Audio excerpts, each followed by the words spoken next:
What came first, the festival or the Snow Geese?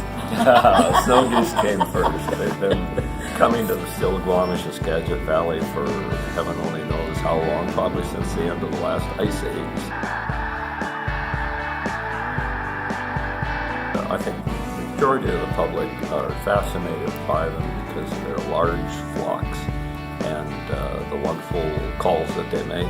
Now, if they were in your backyard, you might not enjoy the calling all day long, but for most people, it's a truly natural experience and a real treat.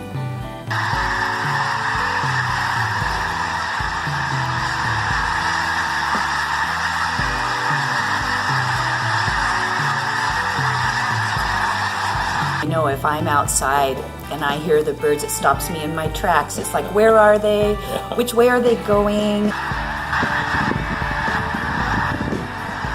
The average population is somewhere between 60,000 and 160,000. It just depends on what the breeding conditions were up north. And most of these birds come from the Arctic area, and most of our birds that spend the winter here are from Wrangel Island in Russia.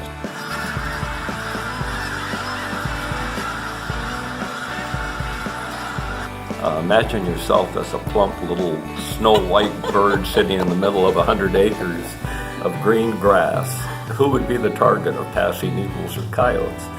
Whereas if there's 10,000 out in that field, the odds on you being a target are very slim. And so the whole design of the birds getting up, the swirling, is to add confusion and make it harder for a bird of prey to attack an individual. So it's all defense mechanism. And the same thing's true of the sound.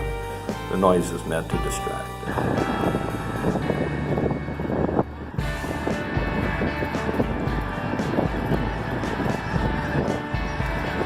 And there's no set timetable because nature doesn't work that way, but they usually show up from as early as September, and they'll usually stay until March, sometimes April, depending on weather conditions and things like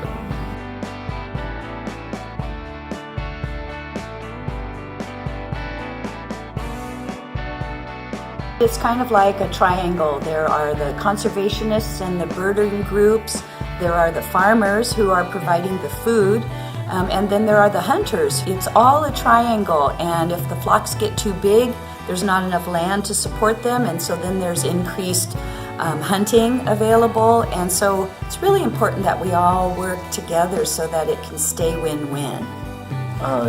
Respect private property. Be careful. Don't try to stop on a public road if there's not adequate parking.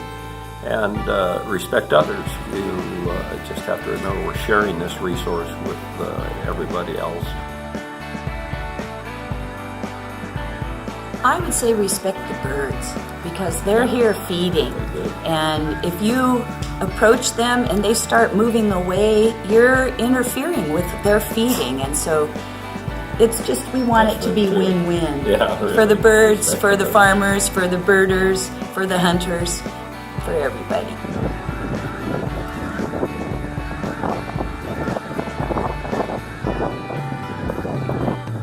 The best opportunity for a novice who'd like to find out is to come to the Snow Goose Festival on this last weekend of February, and there'll be guided tours to show you the areas and the do's and don'ts.